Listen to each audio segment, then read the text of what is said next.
dhashayda allow ilhaami dantooda allow ku dhiiri walaala ka yeelis dhowrta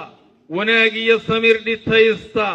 wacnaan iyo sama ku dhaata dhashayda allow wanaaji dhaqaale ku sii adduunka ka yeel dhalinyaro wanaagsan dhagaysta wixii wanaagsan barbaar dhisanoo wanaagsan barbaar wax dhugtoo wax dheehda barbaar dhaqan fiican yeesha barbaar dhamiloohan weeyey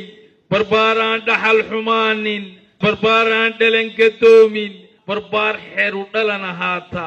dhashayda allow hagaaji ka yeel awlaad dhammaysta awlaad jecel dhalashadooda awlaad diintooda dhowrta awlaad dhabu jecel dhulkooda awlaad jecel dhaqanka hooyo awlaad aan dhibin islaamka awlaad dhaqan iyo asluub leh